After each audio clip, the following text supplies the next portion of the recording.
when you look back, there's the macro failure of the Democratic Party's refusal to break with Biden 2 years ago, and there's the micro failure of Kamala Harris's refusal to do it in the last 3 months.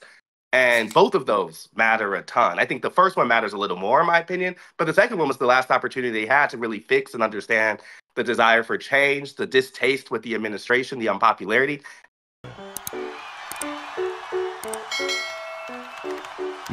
Yo, how are you? Hey, what's going on? I thought you were going to be in your car. What happened? No, I'm saying I'm finally back home, you know? Oh, Like, nice. he's giving me my life back in like some way, so at least I'm back. Okay. You wanna put your camera on landscape so that I Yeah, can is that better? wait. Oh, Okay, let me boom. There figure it it out. is. That's perfect. What? Oh, nope. It still went Nope. horizontal for some reason. You might need Hold to on. if you put it. Oh, no, it's good. It's good. All right. Perfect. Perfect. Perfect. Hold on. Let me do this. All right, here we Damn, go. your nails are looking insane. I That's like started. One of my friends convinced me this year to start getting manicures, and it's been a real relaxation piece. So just me and Caleb Williams on our clear gel tips. So. that's crazy. That's like my shit is busted. It's so bad. My dad is always trying to get me to go out and get a manicure and a pedicure. I've never done it. I don't know Listen, why. I gotta say, it changed the game this year. So one endorsement here. Hell yeah. All right. So Astead Herndon, everybody, of the New York Times. You might have seen him on CNN numerous times, host of the Run Up podcast, a fantastic reporter that has been accurately communicating some of the issues that have been happening. I think your voice is very important to have in mainstream media, especially now when I feel like a lot of, dare I say, the consultant class is utilizing this opportunity to basically defend themselves and defend their positions and defend their strategies, many of which are former Republicans, by the way, which is always interesting, to claim that the Kamala Harris campaign actually failed because she said Latinx too much, which is weird because I never heard her say that ever. Yeah. Yeah. Or that they were too leftist and too woke, as a matter of fact. So it's the same hobby horses a lot of these people have done for a while. I mean, for so many of that group, I think you're right to kind of name it as the consultant class. Every loss ends in the same lessons, and it's the lesson to blame the left. And I just don't think that's credible this time around. yeah. As we talked about the last time on here, she made a kind of explicit pivot to the center that wasn't just with Liz Cheney or refusing to break with Biden on Gaza. But when we talked to Mark Cuban, he said that was his from her to Biden, is that he felt that the Biden administration wasn't open to them and that she was calling CEOs and she was calling Silicon Valley and crypto and leaning into kind of big business. And so I don't think anybody can say that they ran to the left. It's the opposite. Yeah. So I read parts of the Atlantic piece that came from Biden World because, like, there are numerous different camps here, right? You have the consultant class that are, Clinton heads or Obama heads that are defending their own version of like what went wrong, and many of them are basically running the same route, which is ironic. They all sound like a Ben Shapiro video from 2016. Like the things that I've heard Joe Scarborough say about like how his daughter is afraid to speak up in college campuses because of free speech or whatever is just like, it's I guess it's shocking to hear that on MSNBC so prominently in display. But on the Atlantic piece, you had the Biden World also running their own version of events, saying that like Biden could have won potentially, which demonstrably was not true. So not true that he had to drop out. But one part of that I saw that you just brought up as well with respect to Mark Cuban was that the Biden administration, in my opinion, ran an anti-corporate populist administration more so than even the Barack Obama administration. This was something that I talked about quite a bit. And there was one assessment that I actually agreed with in the Atlantic piece where they said Tony West, Kamala Harris's brother-in-law, came on to the campaign and directly told her to cut it out. Tony West is a Uber lobbyist, or I believe, is he an executive at Uber or lobbyist for Uber? I'm pretty sure like chief, one of their senior officers. Like Yeah. he's not just, he's a big boy there. Yeah, Tony West, big boy at Uber, came up to Kamala Harris directly and told her, cut it out with this anti-corporate stuff. We want corporations and like corporate executives to be on our side, be on the campaign's side. And if you do this like anti-corporate messaging, if you hit this anti-corporate slant, you're going to get punished. And she cut it out. And then she brought in, obviously, Mark Cuban to calm the masses and to say like, no, like corporations, like Kamala Harris loves corporations. There was all this back and forth about like Lena Khan. Is she going to get fired? Is she not going to get fired? That like drew a lot of discourse. And it always felt like they were just pointing to the donors and being like, don't worry, don't worry. We will not harm you. And I think that played a role in her campaign. I think that not focusing on that sort of stuff that plays very well to the broader public was another misstep, in my opinion.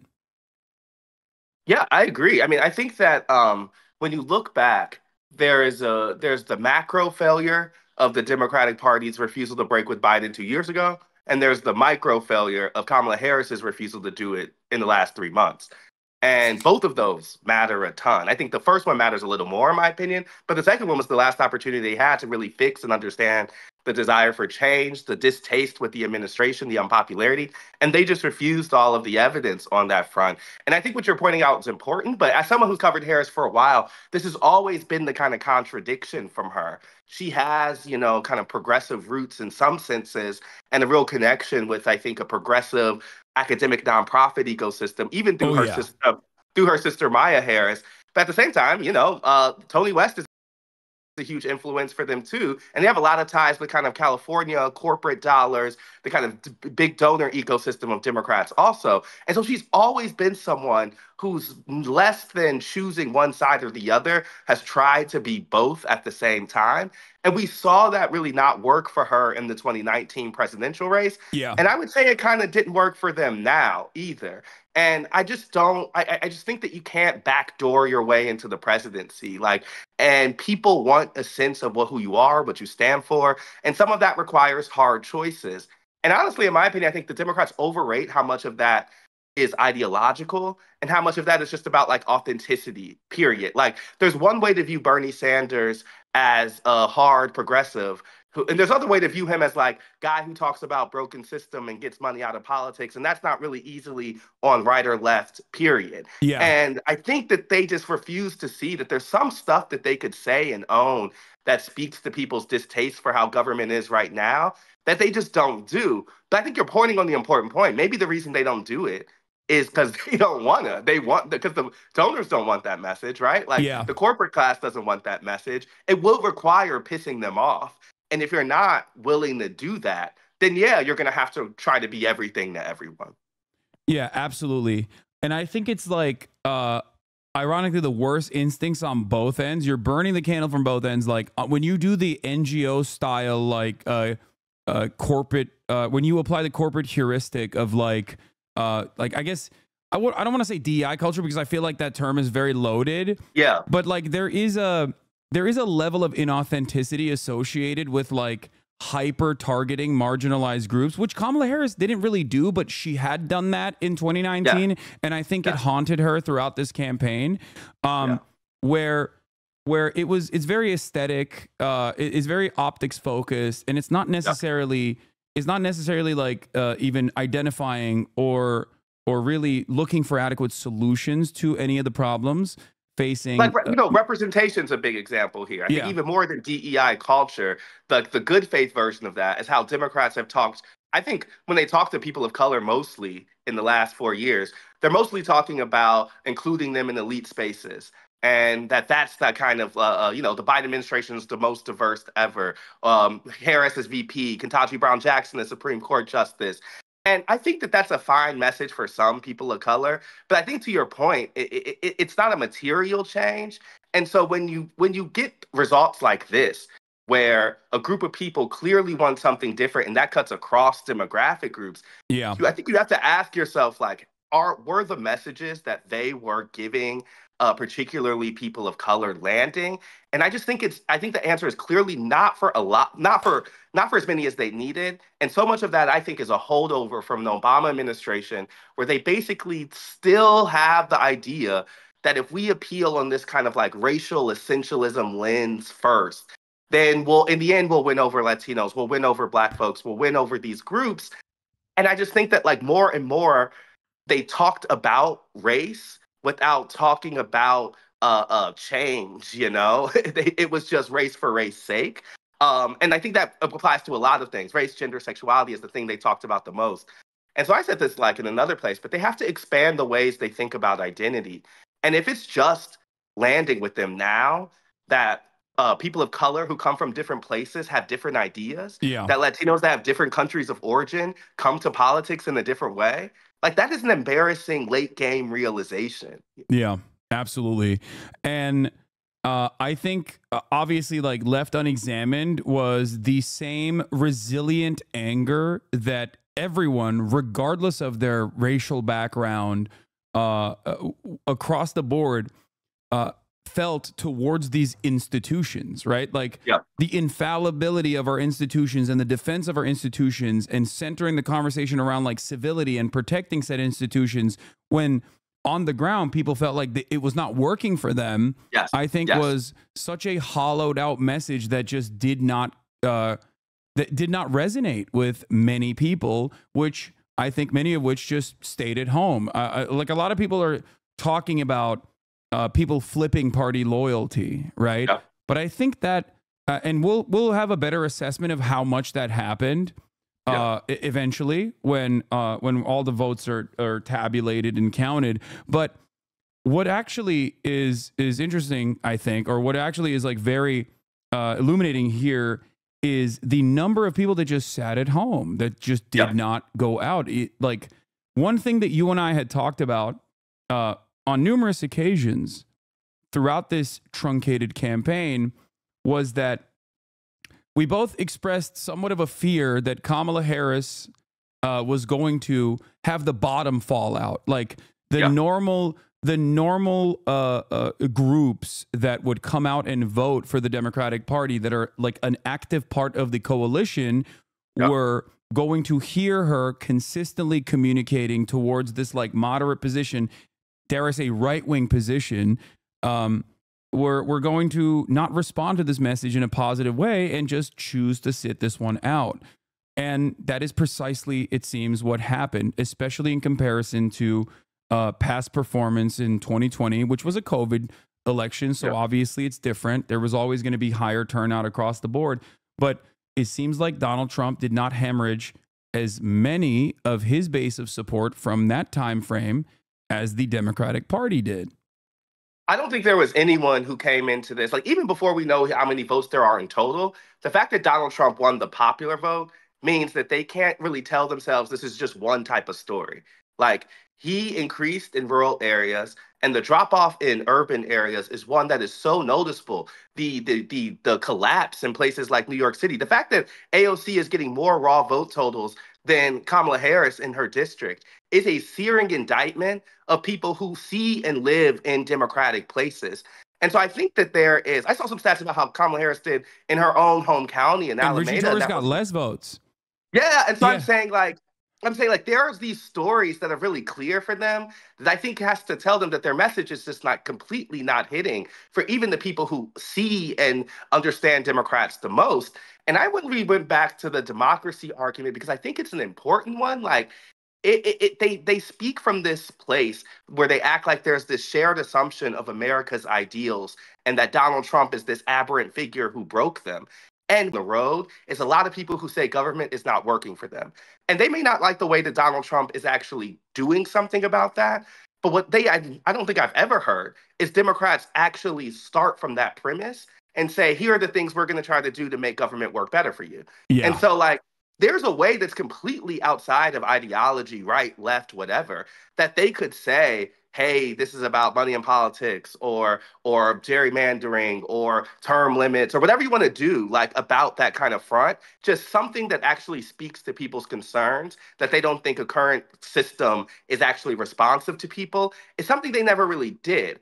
What they did was the kind of Liz Cheney version of the argument, which says that the American democracy or political system was going fine until Donald Trump blew it up and January 6th Yeah. happened. And I And just without don't. examining why people wanted Donald Trump to blow up the system in Yes, yes. 2016 when he won. That should have been the informing original point, right? Like Donald Trump has never been the person of stability, right? The disruption was already chosen one time, and they just had a failure of belief to think people would do it again. I was saying this on CNN, but I can't help but think about when I went to the DNC winter meeting in early 2023. This is the first gathering of party officials after the midterms. And they were putting South Carolina first in the primary order, a thing Joe Biden asked for, not even Jim Clyburn, but Joe Biden asked for that specifically because it would make his road to nomination easier. And we were asking them, why are you doing this with the evidence of Joe Biden's age being such a problem, his unpopularity, inflation?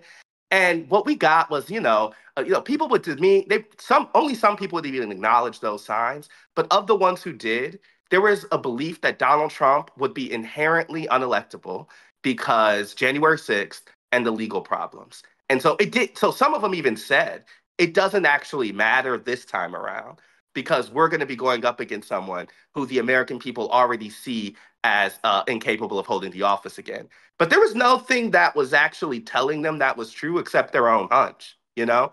And so it was such a big risk on the party's part. And even in their own strategy at that point, they were basically banking on the fact that when people tuned in a couple weeks before the race was over, that they would be freaked out by the reality of Donald Trump. And at the minimum, that was a strategy that just hampered them into only one way of winning. And it just blew my mind that nobody decided to question it. Like, whether Joe Biden wants to act in his own interest or not is one thing. But these are all political actors with agency. And before the midterms happened, there was a discussion in a lot of political circles about if someone was going to run against Biden and his mass unpopularity and the fact that he was too old, right? Like it's not like they didn't have these thoughts. It's just that they suppressed them once it didn't match up with their own political ambition. And so the only thing that I feel like I've been trying to do in the reporting side is like try to tell folks like this was not inevitable. Like this was not like some march that ended with Donald Trump. It had to end with Donald Trump. I think it was made easier to make I think the Democrats made that pathway a lot easier because they lived in their own reality and just frankly just assumed it was true by just agreeing with them amongst themselves. Yeah, I noticed this when I had for the first time in my career like direct insider access to the DNC when I went to the Yeah. DNC, and I recognized that it was actually quite alarming to me where it felt like one, their attitude did not match with the reality that I had seen. Right, they were doing victory laps with the initial momentum that Kamala Harris had gotten, making it seem like this was in the bag. But beyond that, I also noticed that it is a bubble. It was the first time I remember thinking, this is the least I've been aware of what is happening in the world when I'm directly in the center of what people are paying attention to. And that really stayed with me. And I think that is part of the reason why I really like talking to journalists such as yourself who by trade go out to the real world and talk to real voters. Like, Dave Weigel does this as well. Yep. Like you have a dramatically different perspective than I think the type of perspective that, op-ed writers who never really leave New York or never really leave DC have, because you're seeing what like normal human beings are suffering on. You're seeing like where the material harm is and what their experiences look like. Yeah, And I had this like formative moment after the 2022 midterms where I remember being at Christmas with a friend's family, and this was like, this is like a working class family, who were like all Black and Latino, and they were asking me like, okay, they, doing the like, ask their friend who's a reporter, like, so what's going to happen in the presidential election? And I was like, oh, it's probably going to be Biden and Trump. And I just said it kind of flippantly because in our political ecosystem, everybody knew that, right? And so I was like, it's probably going to be a Biden Trump rematch. And there was a shock in this room. Everyone was completely shocked. And it wasn't just a shock about Donald Trump, which I had heard before, because of January 6th, because of all that stuff. But everyone was shocked that Joe Biden would be running for reelection. And there was a feeling that, like, didn't he tell us he wasn't going to do that? And I know that there is like questions about whether that promise was explicit, but it was certainly implicit, right? And I think that so many people held on to that, and they did, and that was the reason they talked themselves into a Biden vote in 2020. Yeah. And I had that moment at the midterms where I was like, oh, the surprise in this election is not just about Trump's return. It's about a dual distaste for the candidates, and that is reflective of a political system that people aren't liking. Yeah. And it was this moment for me that I really informed the work we did over 2023, because I was seeing this like completely disconnected conversation between all the insiders we talked to and I'm around for work and my life.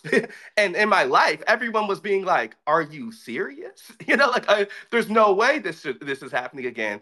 And in the journalistic and political world, everyone was just kind of like silently marching toward this thing. Yeah. And so I just feel as if, to your point, like, it can be such a bubble because the people who end up making the decisions are people who are oftentimes completely disconnected from the electorate. Like, when Joe Biden's deciding whether or not to drop out, the electorate is not in the room at all. Yeah. And that's been one of my big realizations in this process, is like, oh, take those voices and bring them to them, because you can't just assume that they're asking those questions. Like, in a lot of cases, they aren't. Yeah, absolutely. There are a couple different things that I wanted to point to here. In our conversations, I still, while criticizing Kamala Harris's campaign and like the active messaging that they were engaging in and how it clearly was not resonating with voters, especially in the swing states, given the polling data readily available that showed that after $30 million of ads in particular TV markets, like, the polls had not swung in her direction at all, which implied that, in my opinion, that the message was not resonating because it wasn't a good message. But in spite of that, I still maintain the belief, looking at past performance of high propensity voters, the normal whites that were grossed out by, all of the trans panic, crime panic narratives that they just didn't really subscribe to, and that did care about, at the very least, like the civility narratives. Looking at the 2022 midterms specifically, I thought that this older 2016 Democratic agenda statement from Chuck Schumer was potentially going to hold in the upcoming election. I'm going to share my screen with you real quick, and I want to show you this, and we can watch it together. And I want to know if you also agree that maybe this was a failure, that the progressive people that had been very critical of this back in 2016 can maybe now turn around and say it. Let's take a look. This is the second point. For every blue-collar Democrat we will lose in Western PA, we will pick up 2-3 moderate Republicans in the suburbs of Philadelphia. And you can repeat that in Ohio and Illinois and Wisconsin. The voters who are most out there figuring out what to do are not the blue-collar Democrats. They are the college-educated Republicans who lean Republican or are independent and in the suburbs. So this is the method, right? Like, they very actively communicated that this was the method in 2016. It failed. And that in the aftermath of that failure, it seems like with the COVID situation, there was a brief moment, a brief glimmer of hope for the Democrats to say, no, actually it did work. See, Joe Biden won by 42,000 votes in across key states, but still won overall.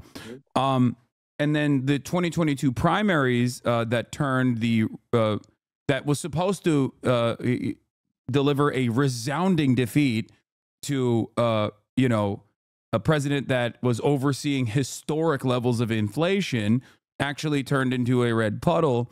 So I think that really solidified the Democratic Party's position that this was the method, and that's part of the reason why they ran in this direction. Yeah, I agree. I think that specifically you're talking about bad lessons they took from midterms. And I think this is important for like folks to get, and something that I think Nate Cohn at the Times helped me understand a lot. Because I would ask him, like, you know, we're seeing these special elections, we're seeing this midterm electorate, like you're seeing abortion rights really take precedent. And he laid out for us on the run up, like the composite of people who vote for presidential elections is completely different, and how they're thinking is pretty much fully dictated by who's at the top of the ticket. And so it's not a thing that you can take a direct lesson from the midterms to the presidential. And so part of the reason we were asking those questions, even back in early 2023 at that winter meeting I'm talking about, is because it was very clear that the midterm results changed everything for Joe Biden and Democrats. When the folks who follow the numbers and the kind of the pollsters and all those folks were saying, that's not equal, those are not extrapolation you should make. And I think this is the problem with kind of what he's talking about. And even if that suburban person came to Democrats in 2018 or 2022, it's not clear, it's not set that that person's going to stay with them, right? Like they're not like a full member of the party.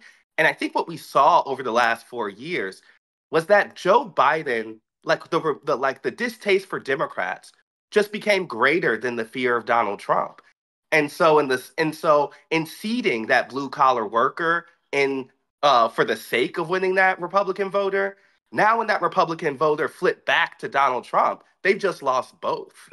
And I think that like that is the thing that I really don't get, is because there could be, you know, and this is where the primary matters so much, because I think that is the way that you really find a message that includes all pieces of that slice.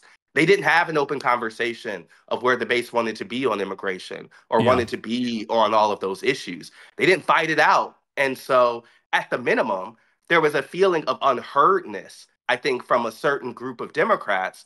And I don't think they're wrong in feeling that. Like, I don't think the party acted with those people in mind. I mean, there's an even greater example of this that we also had talked about, that you know, the Democratic Party's attitude on Israel-Palestine was going to be a deciding factor in a state like Michigan, for example. And when I kept seeing the way that they were operating, including like, you know, kicking out an Arab delegate that they'd invited, right, to a speech, and sending Richie Torres to Michigan to tell the Jewish voters there that, like, don't worry, we actually love Israel and we don't care about these Arabs at all. And then sending Bill Clinton to do like an Itamar Ben-Gvir style speech talking about Judea and Samaria. Like, all of that was actively pushing away not just the Arab voters in Dearborn, which is a massive constituency, but beyond the Arab voters in Dearborn, it was clearly very frustrating to a lot of people who did care about this, and plenty of polls showed that reality, and they just openly refused to reckon with it. And as a matter of fact, not only did they openly refuse to reckon with it, they simply were acting like they could win without these constituencies.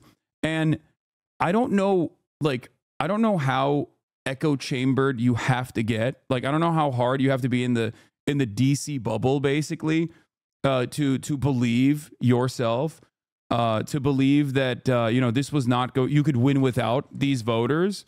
But it seemed to me at that time that they were like deliberately trying to write out this base of support that had in the past gone to Joe Biden by like 70 to 80%, as a matter of fact.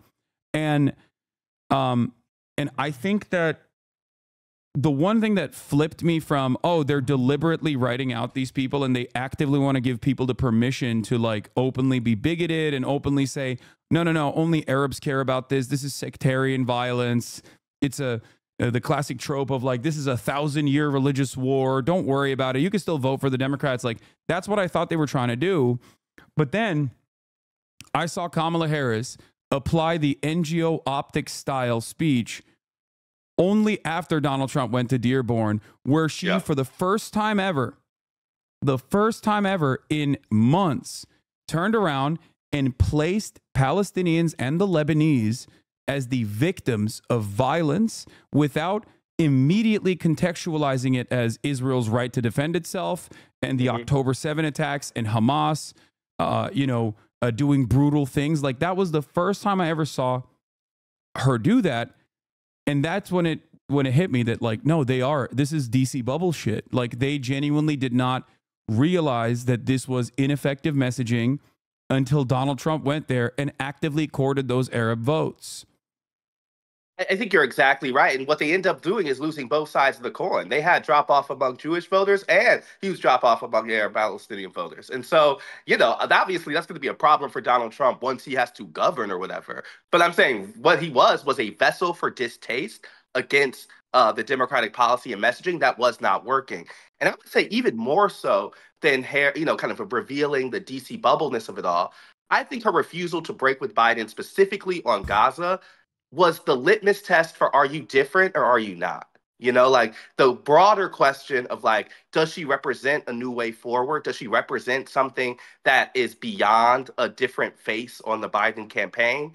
I think was most clearly articulated when she failed to answer that question on The View. Oh, yeah. And then which was a moment. But then also I think just generally for young people, for folks who care about that issue, it was like, oh, I'm getting a different person, but I'm getting the same Democratic Party. And it didn't have to be like that. And so I guess one thing I think, though, is this is where like vision and leadership matters, is because if you this is one thing I learned in covering these presidential campaigns in the primary in 2019-20, is that it requires a candidate who knows what they believe in, and then a campaign is kind of working from that premise. And so I would say that in that primary, that was true of Bernie, that was true of Warren, that was probably true of Joe Biden too. And they all had a set of beliefs that really their campaign was working to implement strategically or message-wise, whatever. But it wasn't that you were just giving up your beliefs to this weather vane of consultants. And I think one thing that Harris has been fairly guilty of is being more so reflective of where the Democratic Party is than trying to lead the Democratic Party's conversation. Yeah. And that was true even on criminal justice, an issue she's dedicated her whole career to. And I just think that at some point, that really starts to reflect poorly on you because voters don't have a sense of who you are. And I think even in interviews and things like that, you're looking for the right answer rather than just saying what you believe in, right? And so I think some of this, when you talk about the kind of consultant class and others, sometimes I'm just baffled that they just aren't working from a premise of what do you actually care about? Like it would seem to me that's the easier way to run, is to actually set off like a set of beliefs and work from that premise. But for her specifically, that's not what they did. I would say one more thing too, like if Joe Biden's refusal to acknowledge his age as an issue starts with his selection of Kamala Harris. Because they knew at that time that a lot of Democrats did not think she was a leader, she was the person to lead the party in the future. And so when I was doing a profile of Kamala Harris last year, one of the big questions I had was, did they pick her with the future in mind? And the answer was kind of no. And that was from Biden's own people. And so all I'm saying is like, that's how far they were from reality, even at that time, is because they were operating from a kind of two-term assumption, even back then. No, it was very selfish. I'm saying, so like, fine, like, let's say you didn't think Kamala Harris, like, in that selection process, they should have known they were choosing the person who was likely to be the next Democratic standard bearer. And so if you think that's Gretchen Whitmer, choose Gretchen Whitmer. If you think that's whatever, choose that person. But they didn't do that. they were only basically thinking about how to win the current election. And then I think it plays out between a weird dynamic with the VP because I don't even think she was set up for success, honestly. Oh, yeah. No, definitely. This is something I noticed early on when they made her the border czar, right?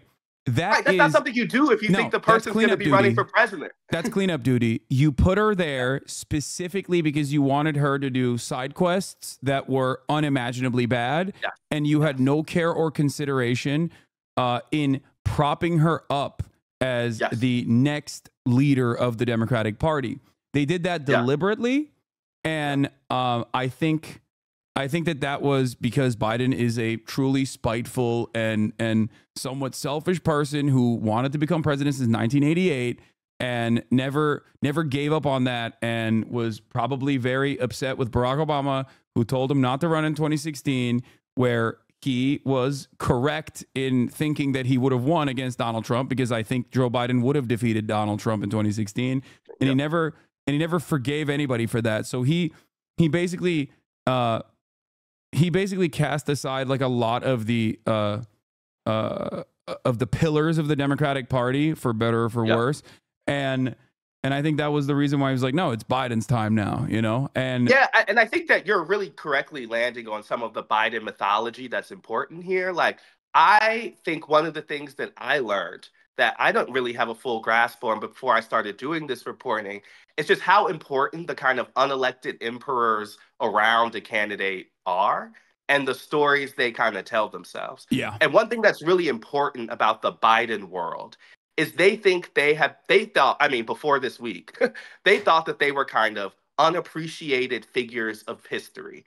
They thought that they had been, that Obama did not give them the credit they deserve, that Biden was someone who was completely underestimated, and that they were uniquely positioned to beat Donald Trump, as they showed. And that even in the primary leading up to that, people did not see them as being the people, the kind of salt of the earth connectors that they were.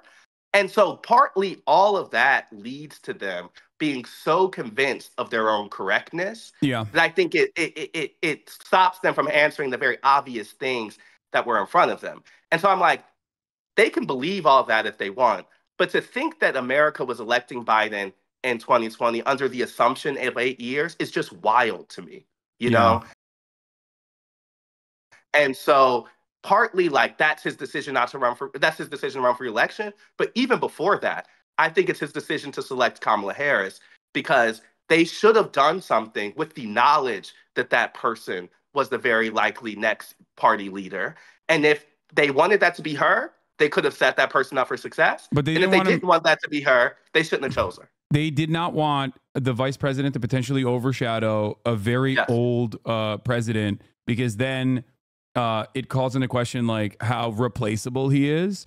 And I think it was a very well calculated and disastrous decision overall, which I think carried on to Kamala Harris's campaign. I mean, it is without a question that, like, one of the major issues here, because there have been a lot of incorrect assessments, and then there have been some very correct assessments. For example, talking about like no unpopular incumbent president has ever won re-election when people have, when 60+% of the population is saying that they want change.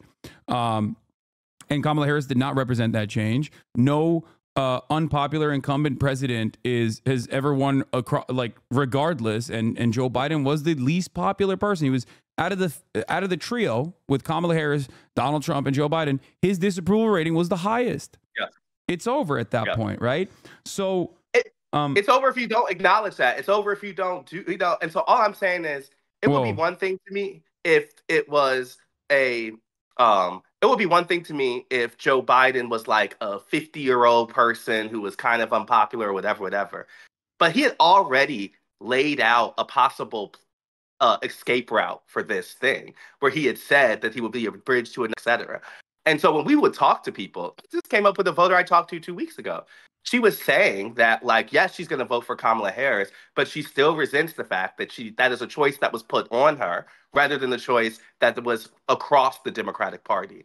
And no one made that, no one forced that to be true besides Biden, the folks around him, and the lack of political courage for the party at large. Because technically, it's the party's job, right? Like technically, Biden can say whatever he wants, and other members of the party and the party writ large should be the one responding to voters' concerns. And so that's why we were at the DNC, because I was like, I know you're doing this because Biden wrote a letter telling you to do this. But have you considered that no, people don't want this? And it was just so unfathomable to me. That it was not really unfathomable because we know that that's kind of politics. But all I'm saying is they were comfortable even admitting that that was a decision that was made without the public in mind. Yeah. Which is interesting because like now Nancy Pelosi is coming out and openly admitting it. Like if Biden had dropped out sooner, things would be different. We could have had an open primary. And it's like, well, instead of an open primary, what about just a primary, right? Yeah. Like how about just a normal primary that wasn't completely shut off because Jamie Harrison and everyone else, which were Biden loyalists for some reason, refused to even acknowledge that like anyone else was going to be the candidate for the reasons that you pointed to. I want to take a step back from the campaign and actually talk about the administration, because obviously this past year of the Biden administration has been mired with, I guess I'm going to use a loose term here, controversy, right? And a lot of discontent. Having said that, however, I think that the Biden administration, I'm doing my best Ezra Klein right now. I'm trying to be like him.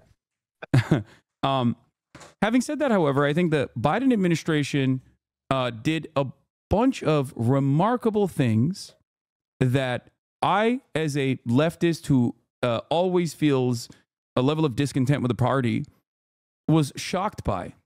Biden's NLRB did a fantastic job. Biden's IRS went after tax dodgers and actually recovered millions of dollars of taxable revenue from tax dodgers. And Biden's FTC, obviously with Lena Khan, had done a fantastic job as well, going after trust busters, including but not limited to Amazon. Yep. And one thing that I always found very strange, including actually something that the media roundly criticized as a disaster, was pulling out of Afghanistan, like demonstrating political courage to do something, even if it was a continuation of Trump's negotiated withdrawal that Trump punished him for quite effectively.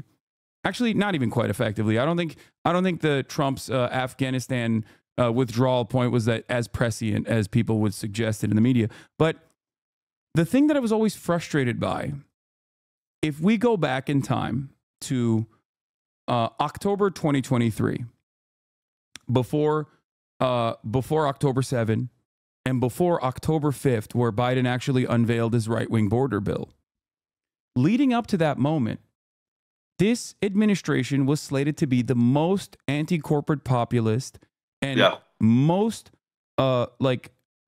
progressive from an economic standard administration that I had ever seen in my lifetime. And that includes the Obama administration as well. Biden walked a picket line. That was historic, right? And the UAW stood by him for that reason. Now, these are very important things that Biden did.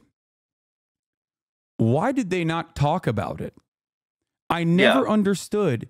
I mean, I know as someone who covers politics and has been doing this for 10 years, like Democrats do not campaign year round. Republicans do. And they have this incredible connection with their media ecosystem all the way down to independent content creators and Fox News, certainly. They're always connecting with their base and they're always re-upping their narratives. The Republicans do. Democrats, on the other hand, never chose to actively campaign year-round and communicate to the public all of the things that they were doing. One example of this that really frustrated me was the overdose deaths from opiates. The Biden administration is the first administration in the past couple of decades where the number of overdoses from opiates actually declined. Now, fentanyl has been a point of contention nonstop on the Republican side. And yet I never heard from the Biden administration that like we actually took a shot at this and And with the, you know, widespread, readily available over-the-counter distribution of Narcan and many other policies, we actually were able to lower opioid overdoses for the first time ever. And it's shocking to me that they never communicated that. It's shocking to me that they never communicated the fact that the Afghanistan withdrawal was, yes, mired in controversy and the media pummeled them, but that it was the right thing to do.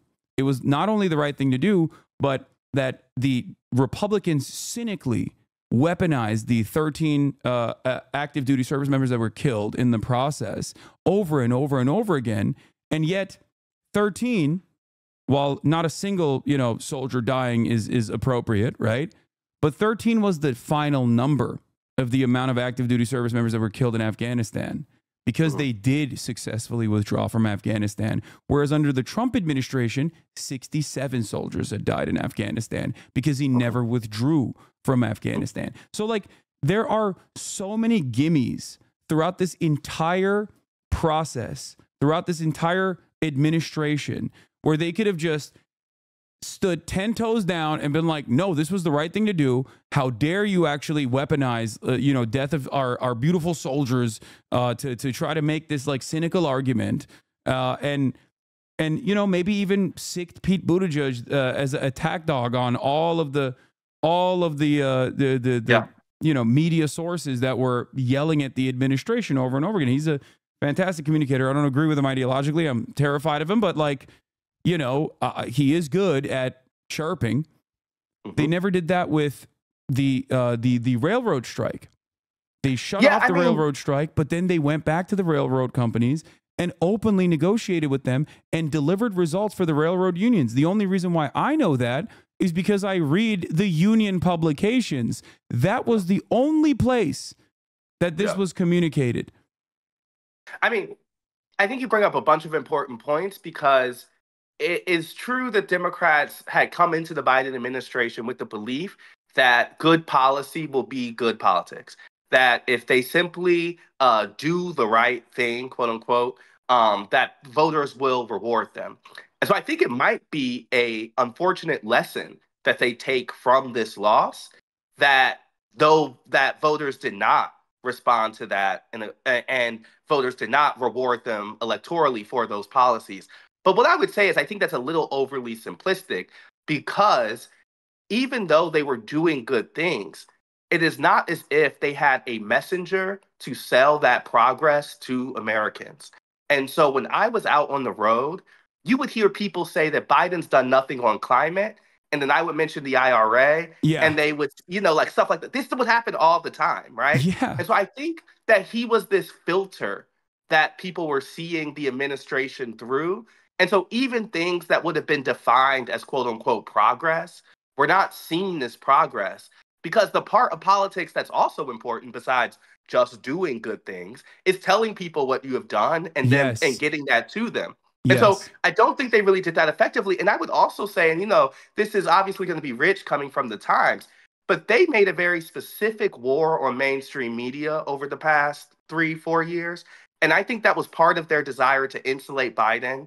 And I think it was just a very bad decision, because a lot of the things that I think you're talking about are messages they could have taken to traditional and legacy media, are messages that they could have, that Biden could have, you know, done.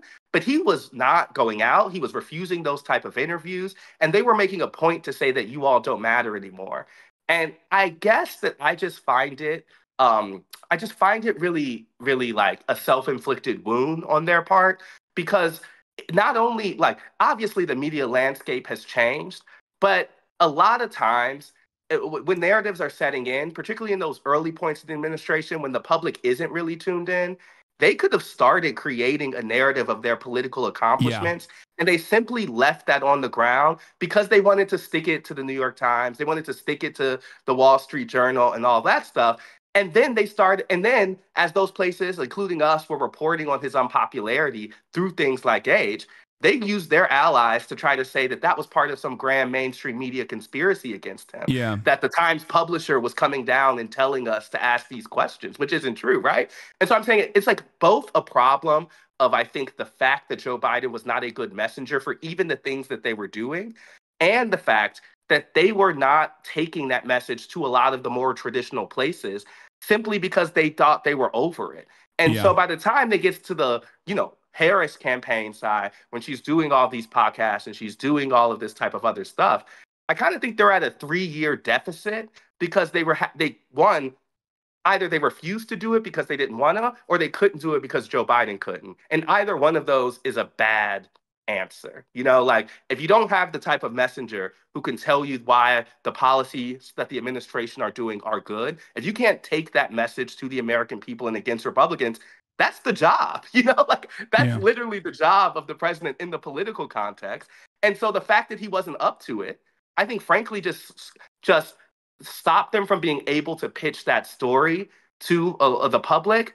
But I think you're right. That story was there. It was not a policy question. I do think and as I said at the beginning, I think an unfortunate impact might be, though, that they take the lesson that good policy doesn't help them. Yes. And so what is the purpose? Yeah, that's precisely the reason why I wanted to talk about this issue, because I am very fearful that Democrats are either deliberately, cynically, or unwillingly going to learn the wrong lesson. They're going to look at this and be like, what are you talking about? Biden was incredibly progressive, and look how the voters rewarded him. Right. Voters obviously don't care about progressive, a progressive legislative agenda. And there was certainly, I'm not even saying like the Biden administration did everything perfect, right? Like, it's shocking that it was someone like myself who was quite adversarial with the Democratic administration, who still is honest enough to like openly examine the things that they've done and compare it to prior administrations. Like, I'm one of the only major outlets, I guess, as an independent content creator that regularly spoke about not only Lena Khan, it's like me and the Majority Report. Like, we were some of the only places where you could hear some of the accomplishments of Joe Biden. And I, like I said, there is a wipeout after October, the month of October, where he interestingly enough, unveiled his right-wing border bill. And then also October 7 happened and he bear hugged Netanyahu. But like, it was always shocking that they just did not, I guess they were just like truly terrified of the right-wing animus that they would cultivate, or the donor pressure that they would get if they just came out openly as like an anti-corporate populist administration. And I remember asking some 2023, like, what changes then? All right, if he's unpopular right now, what's going to give? And they said, the policy accomplishments will set in, and that will kind of change the narrative about this administration, and people will become more happy with Biden. And I was like, okay, so when does that need to happen before the alarm bells kind of kick off? And though I used to ask that question to a bunch of people, and we blew past all of those deadlines. Folks would say the summer. They would say the end of the year. They would say the beginning of 2024. All of this. And it didn't change. None of it was changing. And even though the actions did not change, they did not take that as a sign that the unpopularity was deep-rooted, nor did they do anything particularly different.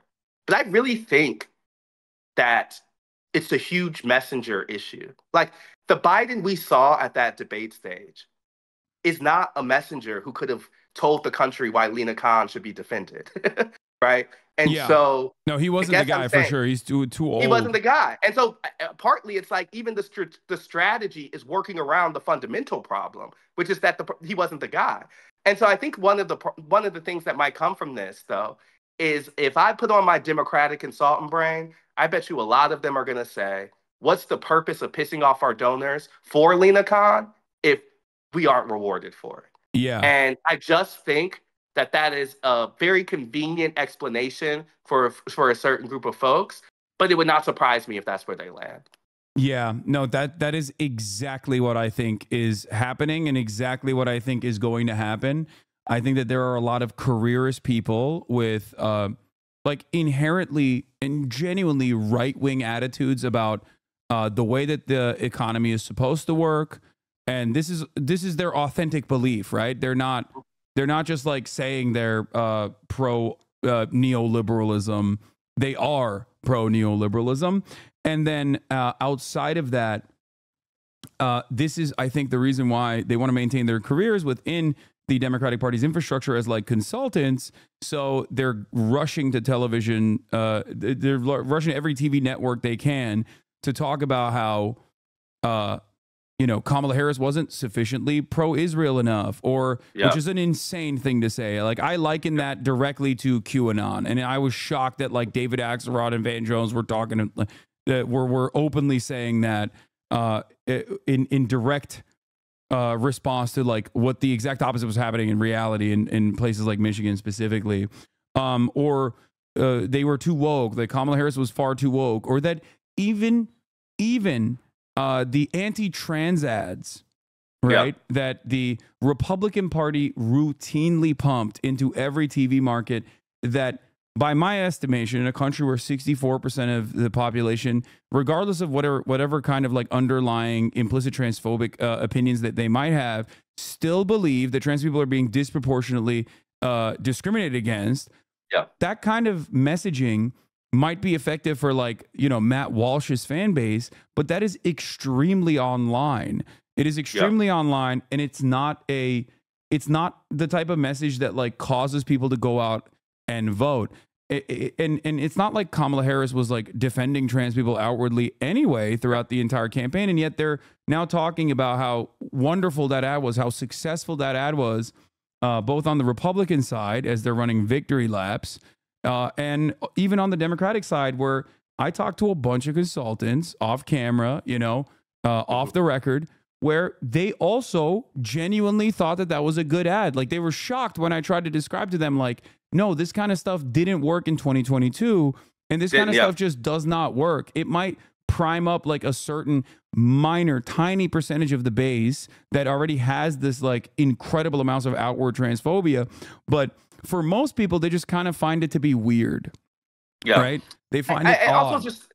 And I think that like the Republican attacks work better when you aren't laying out a competing vision, right? Like, and so I remember in the profile that I had about Harris last year, one of the lines was that that she had been a vessel or a vacuum of negative space, and that for supporters and detractors to fill as they choose, because she's refusing to do so herself. And so I'm saying part of the reason that they were susceptible to some of those Republican attacks was because they're not defining themselves in a clear way.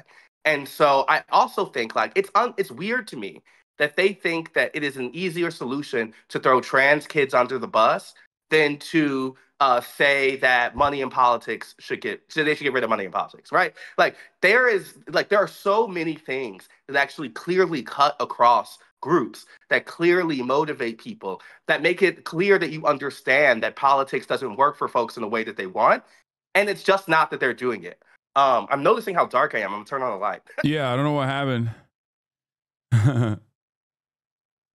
Your apartment is crazy nice, by the way. I'm not like pocket watching or anything, but it's like very, very tasteful. I got like a crazy pandemic deal, and I made apartment therapy, and those are my two big successes in life.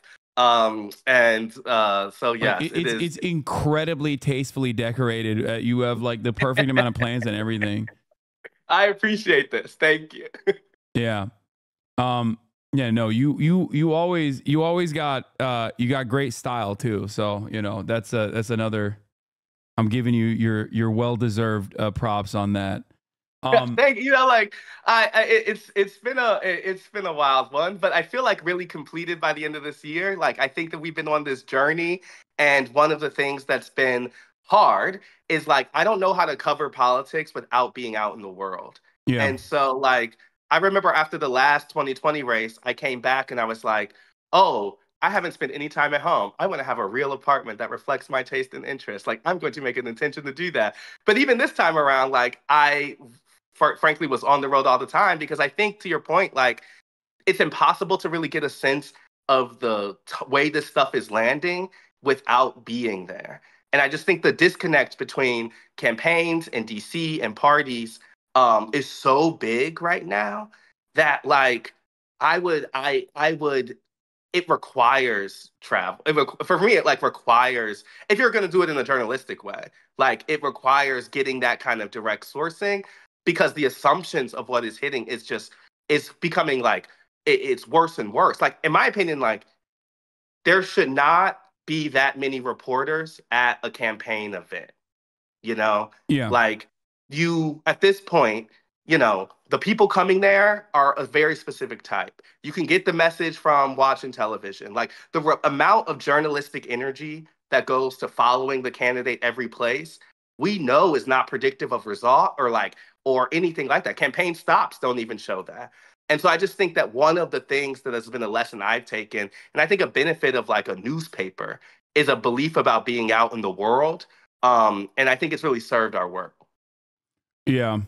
There was a couple things. I don't know how much time you have. It's always wonderful to have you.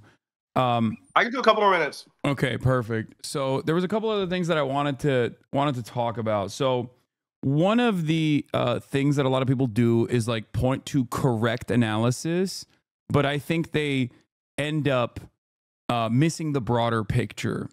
And the correct analysis on this campaign, outside of like Biden, offering the worst possible situation to an incoming campaign that was supposed to replace him in such a short time frame with Kamala Harris, was also the obvious reality that Kamala Harris is a black woman in a country that is, of course, still very much racist and sexist.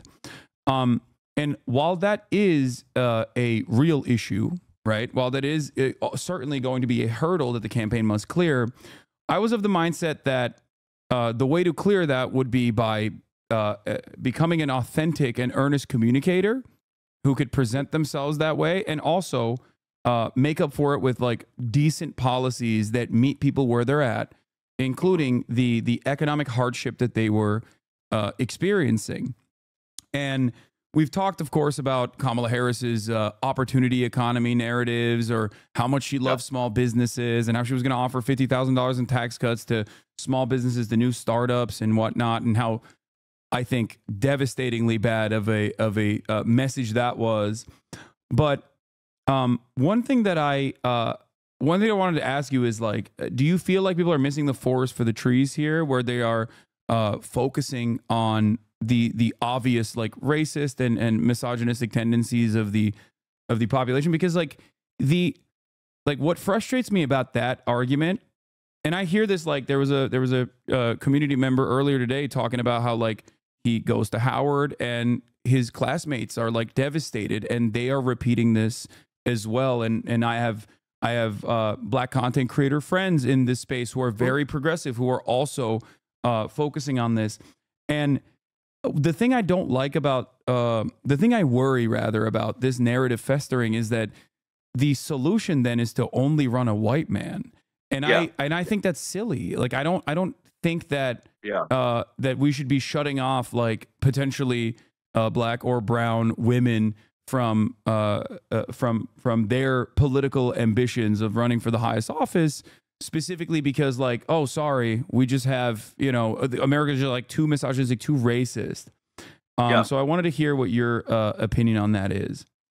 Well, first thing I think about is back to the 2020 primary, and this stuff does have big impacts because the lesson of one of sexism clearly. I remember in that primary, when people talked about electability, they were really just talking about white madness. They were just talking about that the only candidate who could eventually go up against Donald Trump would have to be someone who, when they would say electable, they really meant white guy. Yeah. And like that helped Joe Biden get the nomination for sure. Yeah. And I think partly folks aren't really seeing, to your point, how that narrative puts those people in a box. Yeah. And so we're not thinking about Hillary Clinton or we're thinking about Kamala Harris. We are just thinking about them through their lens of identity. I also think the map is too broad and sweeping to really say it's just one thing. So, like, in the same way I wouldn't just say it's racism or sexism, I wouldn't say it's Latino men, or I wouldn't say it's white women. I wouldn't say it's black men. I think it's all the above. I think that there was a drop-off from the administration that cut across so many groups that you can't really just say it was one of those things. But when I also think about my own reporting, we did an episode of the show that was about young men and Gen Z. We went to a University of Wisconsin football game, and we talked to all of these tailgating young men and women about the gender gap and how they're thinking about the election. And one thing that was really clear to me, and I think you've talked about this before, is a group of young men who are increasingly in an ecosystem that talks to them about masculinity from this right-wing lens. Yeah. And so you would have these guys. I mean, one of these guys was like, oh, I logged on the X yesterday. And he was like, I had to delete my account because every time I get on, I'm just pushed these messages. He was talking about this anti-circumcision ad being his last kind of straw. And he was like, I'm sick of this, right? And then there was a bunch of other guys. An honorable cause. We are intactivists in this community. And there was other guys who were talking about how Donald Trump was this model of masculinity, how, you know, all of the kind of businessman success things, but also just like the fact that he pissed women off was an attractive quality to them. There was a guy who told us he thought a woman should be president because he thinks that men built the country, right? And so I think that if the place in which I saw it matter most clearly in results is that there's very clearly a shift among young men that brought them closer to a Republican Party. And I think a lot of that language has been based in the kind of Me Too backlash, has been based in the kind of traditional masculinity return. And they would talk about how they found the left and liberals to be framing masculinity as toxic.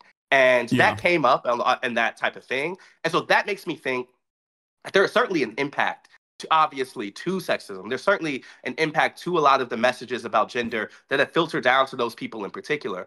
But I don't think it's true to say this is a reason why she lost. And to your point, I think in saying that, you actually create the conditions for those type of people not to be able to win again.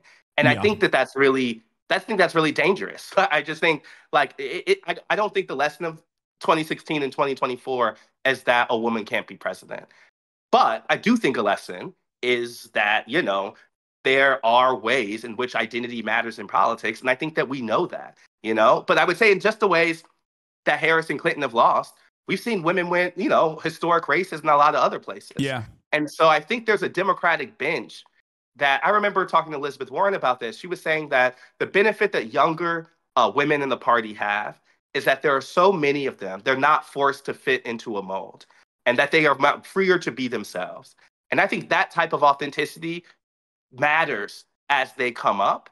And so we're still dealing with politicians at the presidential level who have been shaped in the mold of the Clinton era, shaped in the mold of the early 2000s, you know, and I think the people coming up are post-Trump, and they behave and they go about things in a different way. And I think that that matters a lot. One thing I would say is like, I haven't told you the story, but like Kamala Harris's second debate in the presidential race in 2020, the debate after she kind of went at Biden for busing, she was a total different person. She was like and it was kind of weird. Everyone was like, wait, she just like went at him last time. Now she's super jokey and smiley and all this stuff, and like was not going on the offensive altogether. And I remember asking her consultants like, whoa, and campaign people like, what was that? And they told me like they were fearful about her being stereotyped or kind of branded as an angry Black woman, as a hard-charging Black woman. Whatever. And one of the things I thought at that time, and I still think now, is like there's ways that those kind of consultants can presume you have to be and take you away from who you are. Because if there's anything I know about Kamala Harris, it's that she's a fairly direct Black woman. She's a hard-charging Black woman. That's a prosecutor. That's actually the times in which I think she makes the most sense. You can see that on the debate stage. And so there's a prism sometimes of who you need to be to work. I think the party needs to blow up and lean more into letting people be their authentic selves, particularly in the Trump era. Then be who the focus groups, the consultants tell you need to be. And I think that matters most. That falls the hardest on women and people of color. And they will tell them that certain parts of their identity are incompatible with the electorate, when I honestly think the electorate is more willing to forgive people. Not forgive is not the right word. The electorate is more willing to accept people who they have a clear sense of who they are. Yes. I'll give you an example. Tim Walz. When Tim Walz has a noticeable marked difference when talking about offering healthcare, paid family leave, fixing the housing market, versus when he's talking about foreign policy and is like nuclear first strike, letting Israel nuclear first strike Iran, or even when it comes to immigration, like you can tell that is him trying to communicate what people have told him to say, and the passion isn't there, and it takes away from his authenticity, which has caused him to be such a fantastic communicator of even Kamala Harris's policies overall throughout the entire campaign trail. And this is a guy who does have a pretty solid anti-war foreign policy record in Congress. So I think when you think about that, it's very obvious, like exactly what you're saying is happening to every single person within the Democratic Party, where they're like, do not say anything out of step, do not say anything out of line. Or if you do have an out of line moment, it has to be like, clearly focus tested. I was thinking about the I forget the person's name, but the big federal execution that took place a month ago, and how Kamala Harris, one of the things that has been most clear through her career is that she was anti-death penalty. She was anti-death penalty like before kind of the prosecutors of that type were. She took a lot of political heat for it. And then you're running for president in a moment where people are trying to get a sense of who you are, and you don't say anything about it as the party's removing anti-death penalty language from the agenda. And I think that's one of the things where you can say, okay, like they're trying to project themselves as tough on crime or whatever, and they may think that being against the death penalty is like insufficiently tough. But one thing it is Kamala Harris's history, right? And so sometimes I'm like, I don't really understand the choices here, because it doesn't seem to me like the political benefit from backing off and kind of seeming like you're flip-flopping or being inauthentic is worth it. And what you could do is tell a consistent story about yourself and ask people to accept that. And I just think that there is some level of honesty they need to deal with, that the kind of like Frankensteining of a perfect candidate isn't actually working, right? Like Barack Obama wasn't just a consultant collector. He was an early opposition to the Iraq War, right? Like he had an authentic position that people came to him with that gave him validation as an outsider or someone who wasn't thinking about the establishment. And so I'm saying, like, whether you morph into that in office, as a lot of folks do, is another thing. But one thing I don't get is like they will have people like Tim Walz arrive to the point by being who they are, and then once they're in the position, try to change who they are. And I don't really think that works. It certainly doesn't. And I think that you can see that with the individual approval ratings of candidates or people who have campaigned in the past or people who have won their races. Like there's a reason I think that Bernie Sanders, regardless of whether or not you agree with his worldview, is a profoundly popular congressperson in a sea of very unpopular congresspeople. And that is because he is authentically himself, and he has always communicated his desires openly and has demonstrated messaging discipline on it.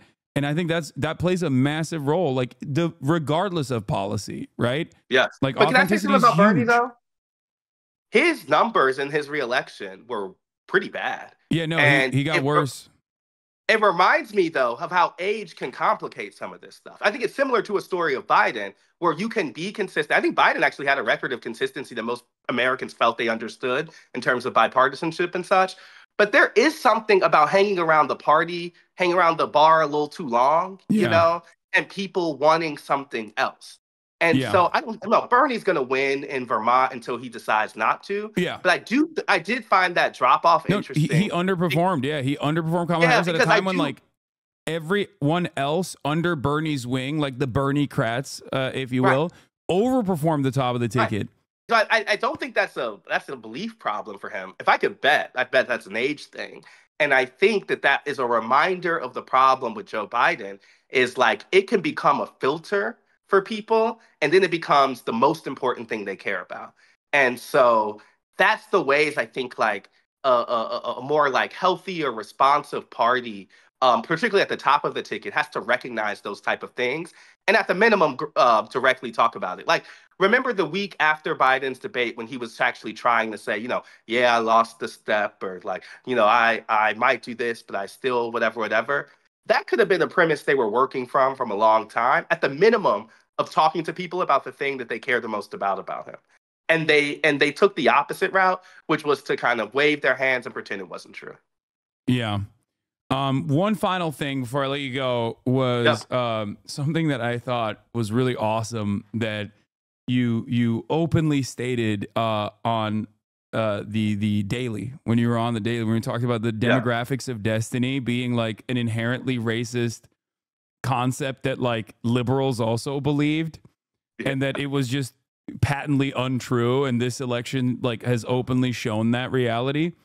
And I personally really appreciated that you were like, no, it's just racist, and they try to give you an off ramp there to be like, what do you mean by that? You're like, no, it's just racist. And I think that also plays into like the mindset of the liberals in general. I do feel like there is an inherently reactionary way that liberals approach politics. And it's not reactionary in the same way that like conservatives are, right? But it's still ironically reacting to conservatives being reactionary and then retriangulating off of what they're saying. One example that I saw was when Tim Walz was chosen as the vice presidential pick. Republicans immediately were like, oh, you guys are so stupid for doing this. Like, you're done. Everyone is going to think he's a radical communist. Like, we got him. And it's because they genuinely believe that. They genuinely thought that like someone like Tim Walz would be considered too radical, right, for the national campaign, which is ridiculous.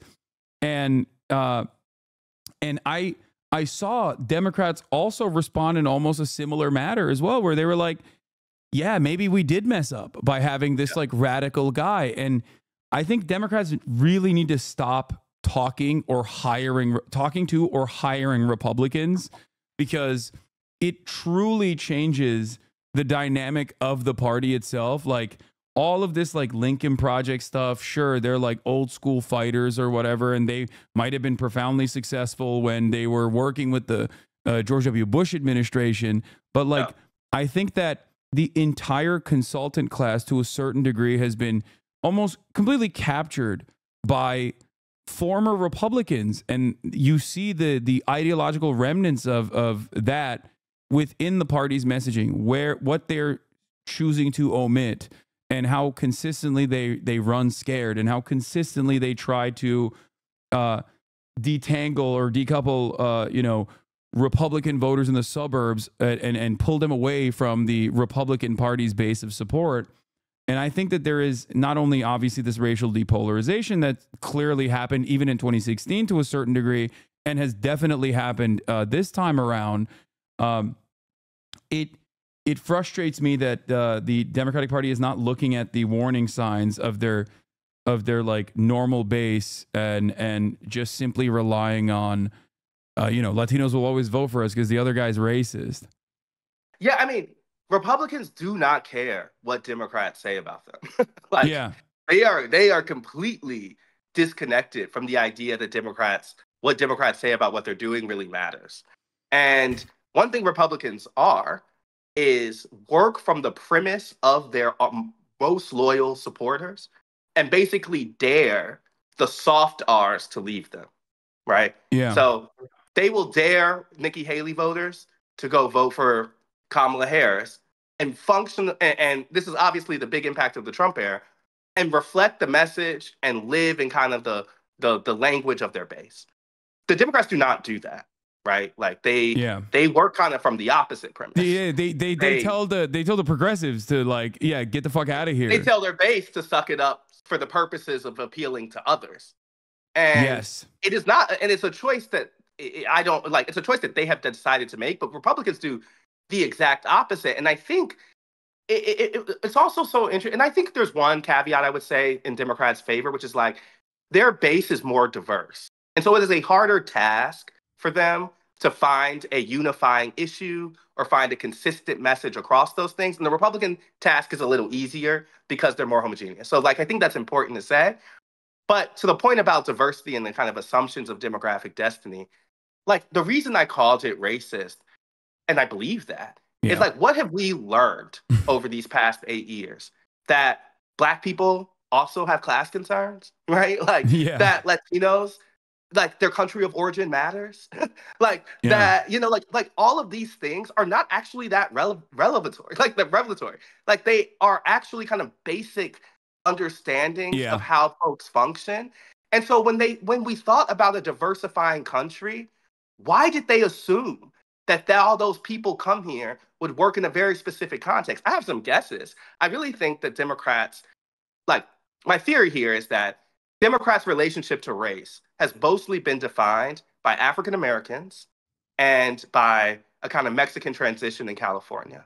Yeah. And because those groups are uniquely American, frankly, and uniquely invested in kind of political structures the way they are, and uniquely democratic, they took a lesson from those people and said, of course, if there's more Black people or if there's more Latinos, they act like these two groups. Yeah. When, of course not. When we're in El Paso talking to a bunch of Mexican folks there, they're like, why do they keep referencing Miami Cubans? Like, why do they think I care about these other groups? Like, I do not see myself in a kind of collective group across a diaspora. And so I'm saying the assumption that has undergirded a lot of their beliefs is simply, I think, an impact of treating people like poll respondents and not like full people. Because the difference is the poll will tell you that there's a unified belief among Latinos, right? Like the poll will tell you this or that. But if you actually go talk to those folks, you know that there's a different belief set among those groups. And so, of course, a diversifying nation means different ideas. Like, of course, more Black immigrants will think differently about politics than African Americans who have been here for 100 years, right? Like the idea that that stuff is a surprise to Democrats just shows how distant they were and how much they took those new arrivals for granted. Because I think for everyone who knows those communities or has been around those communities or grew up in one of those communities, that's a baseline fact. That's a very like normal way to understand things. And so like the only way that like I see that as a new lesson they're learning from Donald Trump beating them twice is their own racism clouding their ability to see that. And so that's why, you know, it's funny because I think sometimes, particularly in like white liberalism spaces that often the New York Times can be reflective of, there's an uncomfort with naming some of that. And I think that it's important to say, because it wasn't, I think Republicans, a big change in Republicans from 4 years ago to now is they know now they can pick off some of those voters, right? Like, they used to think that those demographic destiny would make them a toast party, that they could never win. Yeah, because they're racist too. they're right? outwardly and racist. then they realized, and between then and now, one thing that they were telling us in Georgia was like, oh, we don't have to change our message to win these people. Like, we can actually bring our message to them. And I think Democrats just weren't ready for a Republican message that wasn't fearful of those people, but targeted them. Yeah, and it's interesting because like it is inherently white nativist sentiment expressed in a way to present like economic change. It still responds to the economic issues that people are facing. So there's a class component associated with it, but it's actually like inherently a racist, non-class based way of dishing out violence towards a group of people. And it is very revelatory because like with the Haitian migrants with TPS, which Donald Trump himself had actually offered Haitian immigrants as well, and actually re-upped on his way out for Venezuelan migrants, which he shits on now, was this idea that like they also recognize that TPS means proper paperwork, so they're technically not undocumented immigrants, but they communicated about them as though they were, and I think that directly says like, oh, you just think everyone that is an immigrant in the country, paperwork or not, is and shouldn't be here, and that regardless of that underlying sentiment, Republicans realize that they can still be like, oh, you know how we're going to fix the housing market? We're going to deport 20 million people. You know how we're going to fix the economy? Deport 20 million people. Deport 20 million people over and over again. And if the alternative on the other side is to just simply not say that the economy is shit and we have to fix it with like direct action, whether it be an expansion of the welfare state, like the existing welfare state, or tackling price gouging, which was, again, I keep repeating this because that was such a banger of a policy that they just kind of abandoned with the first sign of pushback. That Republicans succeeded in saying we're going to shake up the system with an inherently racist message that was still broadcasted as like an economic solution, and they had no way of combating that.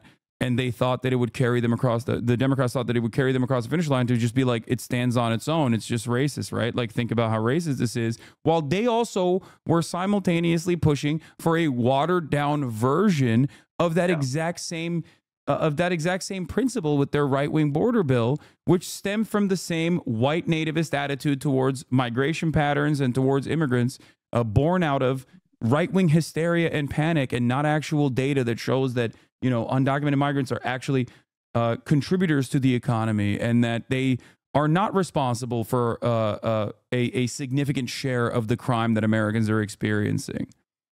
I think you called this out really early, but when, you know, Democrats have, you know, ceded a lot of the ground of this race to Donald Trump's issue of choice, right? They did not stand on the stage and say, what you are doing about immigration, what you're talking about migrants is not factual, and we think that they are contributing members, whatever. They were saying, yes, there is a problem. We're just better folks will be a better solution to the problem. And what they did in doing that, I think, was put the race on terms Donald Trump was most comfortable with. And that was certainly a choice that they made.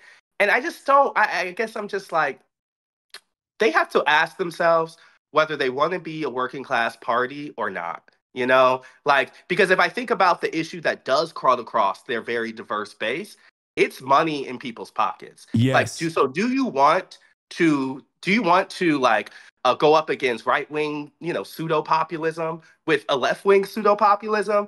Or do you want to try to do some version of like kind of like racial, gender, sexuality kind of identity markers and try to calm people together on cultural issues? And I guess to me, like, they have shown that latter is ineffective. What I don't know is if they're frankly willing to try a version of the former. I don't know if that's what they want to do. And so I think that's what the fight that's going to play out over the next year or so. Because I remembered in 2017, after the first shock of Trump's victory, there was so much debate between Democrats about, you know, race versus class. And frankly, I think kind of race won in their message that they ended up saying about Donald Trump, right? Yeah. Like, we hear a lot more about white supremacy. But what I think this election shows is the kind of futility of that debate in the first place. Like, it's both. It's always both. It's always and not or. And so they clearly have to find a way to not only speak to people's concerns about, you know, identity in the broader sense, but actually speak to the things that folks are voting on. And they're clearly prioritizing things like the economy, things like money in their pockets. And I think that is a lesson they can take from this week, because that is across racial groups. So like, if I'm a Democrat, like, anyone engaging in a kind of like, it's all race or it's all one thing is not really that serious. Yeah. Like, you can't look at that map and say it's all one thing. Yeah. And they have to come up with a message that cuts across more of those groups. And I don't see how they can do that without it being kind of, you know, populist driven. I think that there is an avenue here, which someone who I never would have considered being in agreement with myself, David Brooks, even openly recognized. Your colleague, David Brooks at the New York Times, wrote about the left-wing populism and its necessity and the way that the Democratic Party communicates about things going forward. Now, the wrong lesson to learn here is to abandon marginalized groups in its entirety and then outwardly communicate like anti-trans messaging because you're in a panicked state, or just being like racist yourself. And that I'm fearful that is the lesson that the Democrats are learning. The right lesson is to still be an uncompromising defender and find ways of deflecting the attention when Republicans try to constantly pick apart the, you know, trans panic button, constantly hit that trans panic button. You're like, you don't care about this, and neither do I. These people are our neighbors. You're being fucking weird and gross. Shut up. This is not going to put food on your table. And I think Bernie, like, while I do have my disagreements with Bernie Sanders, I think that one thing that the Democratic Party broadly and the media as well, to a certain degree, did was they kept talking about his policies, his universal policies, and his left-wing economic populist messaging as though it was like all lives mattering, Black Lives Matter. And I thought that was like very cynical. Maybe some people genuinely believed it, but it was very frustrating because like racial violence oftentimes is dished out on the boundaries of class. Like it's still class violence at the end of the day. I'm not saying that you should abandon Black people. Of course not, right? But I think that at the end of the day, Black people, trans people, Latino people, they're not magical, mystical beings that somehow transcend above the economy and that live in a bubble, right? They still have the same, they still face the same economic pressures. And especially when you talk about like a war against poverty style message, a economic populist message, and you are able to successfully show that you are earnest in this message and that you want to genuinely solve the material harms that they're experiencing, you do actually provide a solution for many of the problems that that underserved communities go through. And that I think is a message that also will not leave a bad taste in like a lot of people who are maybe, let's say, I want to say like racially incurious, but a lot of people who would normally like when they hear something that is like specifically targeted towards Black people would immediately be like, oh, they don't care about me. They only care about Black people, which is inherently like it's implicit white supremacist ways of thinking. But I think it's like baked into a lot of people's minds because we do live in a white supremacist nation at the end of the day. I mean, its fundamentals are white supremacists, and you see that racist attitude still in every orifice of society and all of our systems. So I think that, like I'm saying, the left-wing populist economic message would not only solve a lot of the underlying problems that every marginalized population experiences, but it's also a very successful method in maybe bringing back some people who automatically feel a level of resentment. That whenever you go through the Democratic Party's the way of communicating these problems, like, oh, how are we going to win back Black people, Black men specifically? Or we're going to protect Black men's crypto assets if they've graduated from HBCU and have 3 years of work in an underserved community. It's like that's the most insane thing I've ever heard in terms of like any kind of policy. Like that is. It's just, I don't understand. Like, who is this for is what I always ask. But the thing I would say, and this maybe the last thing I say, is like, I think that you come up with those type of galaxy brain solutions when you are avoiding the direct answer, right? If you don't want to talk about poverty, if you don't want to talk about reshaping the way government works, if you don't want to talk about getting rid of money in politics, like the things that I think are like direct answers that you can take to anybody, then you end up coming with these solutions that feel contorted because they are, Yeah. And I think that if there is something I expect, like, I think that like a person, and I think Bernie's an imperfect messenger on this because I do think he has some uncomfort in people of color spaces. I've seen him in there, and you can tell this is a guy who spends his time in Vermont, right? So I'm saying, like, I think the next version of that, or a better example, is I've been with Rashida Tlaib a couple times in Detroit, and that is someone who I have seen take the same message to every corner of her community, and it is very clear to me why they can't beat her in that district, because that's someone who's been consistent, that's someone who's been authentic, and has taken the same message to lots of different types of groups. And I remember her saying, and this was the time when it was her first run for the race, and it historically had been the John Conyers seat, a historically Black seat, and all this stuff. And she was getting all these questions about, is she the right person to hold that seat? And I remember her saying, like, the legacy of John Conyers is justice, fighting for people, is uncompromising, willing to say what you believe. It's not just being Black. And those are the type of things I think sometimes Democrats need to see and be willing to kind of stand 10 toes down on a belief system And I think there are a lot of examples to say that voters will reward you when Yeah. they feel that level of consistency. And so, like, they have tried to run the Black woman's city council president. They have Yeah. tried to, folks have tried to kind of do that there. And I always remember saying to people, I'm like, I'm not saying I don't know if it'll never be successful, but I know that woman, I know that she has like real roots in that space. Like those folks love their congresswoman. And Yeah. like that's the work that you got to do. And I think that sometimes there are, particularly when we think about progressives or things like that, there is a faux choice that folks present to say you can't go to the old Black church and talk about a war on poverty. And I'm Yeah. like, who says that? That's not true. Okay, Like, the only people that say that have never been to a Black church in general. So, that's what I'm saying. Like, you go there, you're presuming something that I don't think is real. And so, like, I imagine that whoever is the standard bearer for this next version of democratic populism will understand that and will be much more like the type of politicians you've seen coming up than I think the type of politicians who we've had at the national level for a while, whose thinking is still based in a kind of 90s, early 2000s, at minimum Obama era style of racial politics. yeah.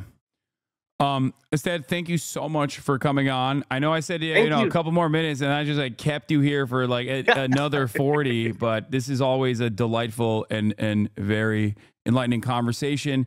Before you go, where did you get your shirt from? Because one, there's a lot of Spurs haters here. Oh no, I haven't seen the chat. Yeah, I did put it on thinking like, let me rep Spurs on this moment. I got the shirt from like a very well targeted Instagram ad, and which is a horrible answer. But like if there's one thing I'm a stand on, it's both my journalism and Tottenham. So might as well roll with it. Yeah. So if people wanted to figure that out, and also apparently.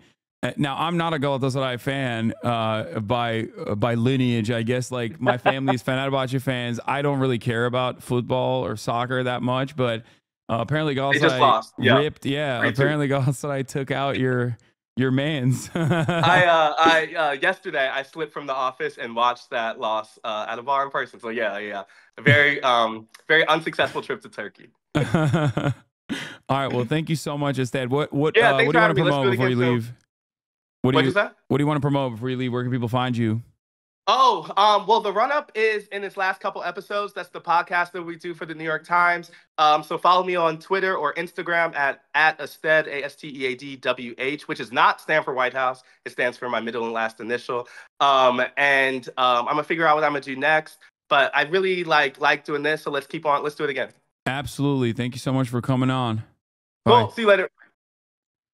It was Astead Herndon, everybody. One of my favorite guests. Always a fantastic contribution to the stream. He's great. Look, one thing that I have noticed in my own personal experience is that I love talking to journalists that are constantly roaming the United States of America. I often talk to journalists who don't do that as well, but their analysis is always very different than what you hear from the people that are just like sitting in their DC apartments, right? Dave Weigel is another great example. Donny O'Sullivan is another great example. Like, these are the guys who are on the front lines. And I think that those communications that they have with real Americans, that offers them